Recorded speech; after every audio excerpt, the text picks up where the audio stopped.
Hola, que Dios te bendiga muchísimo. Soy Fausta Vivan Osar, el Ministerio Evangélico de la Colombe de Wiesbaden, aquí en Alemania. Soy la evangelista que el Señor usa para traerte meditaciones.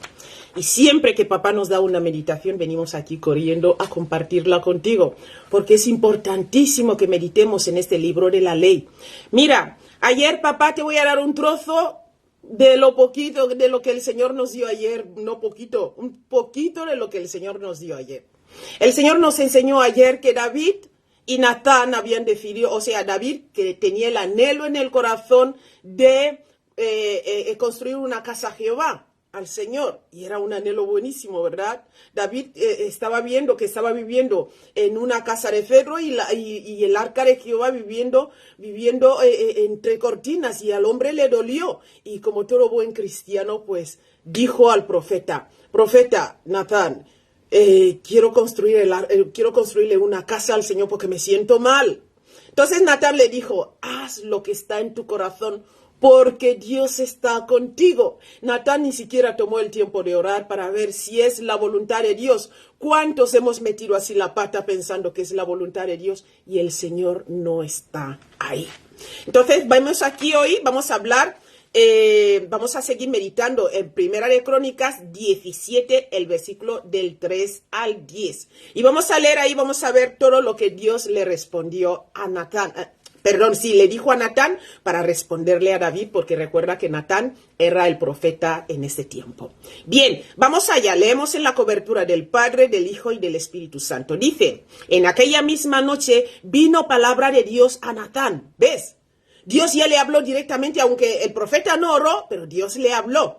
Dijo, diciendo, ve y di a David, mi siervo, así ha dicho Jehová, tú no me edificarás casa en que habite. Versículo 5. Porque no he habitado en casa alguna desde el día que saqué a los hijos de Israel hasta hoy. Antes estuve de tienda en tienda y de tabernáculo en tabernáculo. Versículo 6. Por donde quiera que anduve con todo Israel, hablé una palabra a alguno de los jueces de Israel, de los cuales mandé que apacentasen a mi pueblo para decirles, ¿por qué no me edificáis casa de cedro?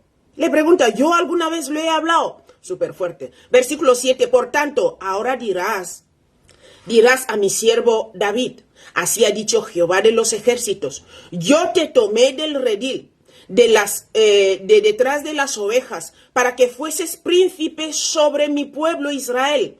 8. Y he estado contigo en todo cuanto has andado.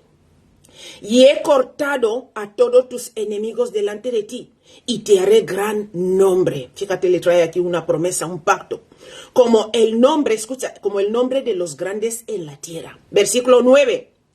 Asimismo he dispuesto lugar para mi pueblo Israel. Y lo he plantado para que habite en él y no sea más removido, ni los hijos de iniquidad lo consumirán más como antes. Versículo 10. Desde el tiempo que puse los jueces sobre mi pueblo Israel, está diciendo el Señor aquí, mas humillaré a todos tus enemigos. Te hago saber además que Jehová te edificará casa. Fíjate que David va con la idea de que quiere edificarle casa al Señor, pero el Señor le hace un pacto y una promesa aquí impresionante. Le dice, yo te edificaré casa a ti, no tú a mí. Fuerte, ¿verdad? Nuestro Dios. El tema lo hemos puesto, pacto de Dios con David. Pacto de Dios con David. David quería hacer algo por Dios y el Señor pactó con él, porque el Señor de verdad vio el corazón del hombre, ¿verdad? Mira, el versículo 3... no se dice cómo habló el Señor a Natán. Sin embargo, lo principal es que la condición espiritual de Natán era tal que Dios le pudo hablar. Lamentablemente es algo que ya no es el caso de la mayoría, ¿verdad? No todos oímos la voz de Dios al principio. O sea, muchas veces tenemos que trabajar muchísimo nuestra vida espiritual, ¿sabéis? Porque si escuchas, hay mucha gente que dice, Dios me ha dicho, Dios me ha dicho, Dios me ha dicho, pero ¿es Dios de verdad el que nos está hablando? Estas son preguntas que tenemos que hacer muchas veces, ¿verdad? Vamos a pasar al versículo 3. Vemos aquí que la condición espiritual de Natán era tan que pudo escuchar la voz de Dios, que Dios le habló fuerte. Versículo 4. Aquí el hebreo señala el pronombre personal tú como enfático, ¿verdad? Dice, tú no edificarás. Fuerte. Versículo 5.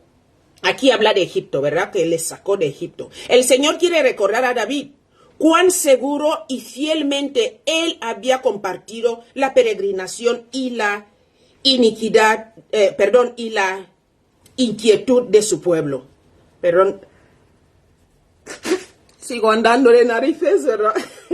Las alergias no terminan. El invierno es impresionante que trae un mogollón de alergias, ¿ves? Mira, aquí, como te he dicho antes, Dios habla de Egipto, de cuando lo sacó de Egipto. El Señor quiere recordar a David cuán seguro y fiel, escucha, y fielmente él había compartido la peregrinación y la inquietud de su pueblo. Esto es lo que nos dice el versículo 5. Vamos a pasar al versículo 6. El versículo 6, el Señor, escucha, aquí nos quiere decir que el Señor compartió su aventura y lo hizo sin quejarse. El Señor no se quejó en ningún momento que quería que le construyeran casa. Entonces Él compartió la aventura con su pueblo. Fuerte, como quiere compartirla con nosotros, ¿verdad? El versículo 7. El versículo 7, mira, registra el precio de admisión a esta casa. Es la confianza en el cordero inmolado. El precio es la confianza en el cordero inmolado. Por medio de la ruta de la humildad. Nos cuesta tanto, ¿verdad? La ruta de la humildad. Además, David era un pastor y el Señor Jesucristo, mi querido amigo, también sería un pastor. Como nos dice aquí en el libro de Hebreos 13, versículo 20, dice, y el Dios de paz que resucitó de los muertos a nuestro Señor Jesucristo, el gran pastor, ¿te das cuenta? Jesucristo también, o sea, David era el pasado, pero estaba hablando de que Jesucristo también sería el gran pastor de las ovejas por la sangre del pacto eterno. Vamos a pasar a meditar el versículo 8. El versículo 8 quiere decir que Dios estará con aquellos que desean estar con Él. Dios no es como Satanás. A Satanás no le importa si le rechazas o no, está ahí buscando entrar. Pero nuestro Dios, cuando le rechazamos, pues Él es soberano, ¿verdad? Él nos deja, por eso nos dio libre albedrío. Por eso hoy puedes recibirle como tu Señor y Salvador, porque Él está ahí llamando, esperando que tú le abras la puerta. Arrepiéntete, pide perdón por tus pecados, porque el Señor dijo, arrepentíos porque el reino de los cielos se ha acercado. Y tú tienes este momento para arrepentirte hoy y recibir esta salvación. Necesitamos ser salvos. Las cosas vienen peores y necesitamos un Salvador. Y este es Jesucristo. Arrepiéntete por tus pecados, pide ayuda al Espíritu Santo si no te acuerdas y recíbele hoy como tu Señor y Salvador. Y vas a ver cómo las cosas van a cambiar en tu vida. ¿Por qué? Porque el sufrimiento pasará a ser victoria. Vas a sufrir pero con una esperanza impresionante. Vamos a pasar al versículo 9 para ir terminando. Mira, este es el pacto incondicional de Dios con Israel. Sin embargo, se debe declarar que este pacto es incondicional solamente en el sentido de que, prescindiendo de todo, Dios llevará a cabo las promesas. La única cosa que es incondicional es el pacto mismo. Para entrar en la bendición del pacto, uno tiene que llevar tenemos que llenar las condiciones del pacto. Israel tiene que llenar las condiciones del pacto, ¿vale? ¿Y cuáles son estas condiciones? Que es la fe en Cristo y lo que Cristo ha hecho en la cruz. Aquellos judíos que lo hacen definitivamente morarán en el lugar ordenado para ellos, que es la tierra de Israel. Esto incluye a todos los judíos quienes aceptan a Cristo antes de morir y todos aquellos que lo aceptarán en la segunda venida. Entonces, aquí hay condiciones. Tenemos que someternos a Dios, a sus condiciones. ¿Qué es? No solo nosotros, Israel también tienen que aceptar a Cristo por fe y aceptar la obra que él hizo en la cruz, aceptarle como Mesías. Vamos a ir al versículo 10. Mira, aquí el cumplimiento de esta promesa espera la venida del Mesías, o sea, lo que en el versículo 10 lo que te leí antes. Isaías 9, del 6 al 7 dice, porque un niño nos es nacido, hijo nos es dado, y el principado sobre su hombro, y llevará, escucha, y se llamará su nombre admirable, consejero, Dios fuerte, Padre eterno, príncipe de paz. 7. Y lo dilatado de su imperio y la paz no tendrán límites sobre el trono de David y sobre su reino, disponiéndolo y confirmándolo en juicio y en justicia desde ahora, fuerte, y para siempre. Vemos ahí que el Señor lo que da, lo da desde ahora y para siempre. Le dio a David el cetro de Jehová, el celo de Jehová de los ejércitos hará esto. El Señor hará esto en el tiempo del reinado, ¿verdad? Cuando el Señor Jesús venga a reinar aquí. Romanos 11, 25 a 27 dice, porque no quiero, hermanos, que ignoréis este misterio, para que no seáis arrogantes en cuanto a vosotros mismos.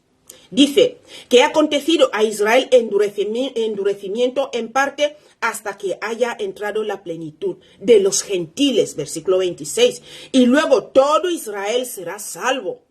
Como está escrito, vendrá de Sión el libertador.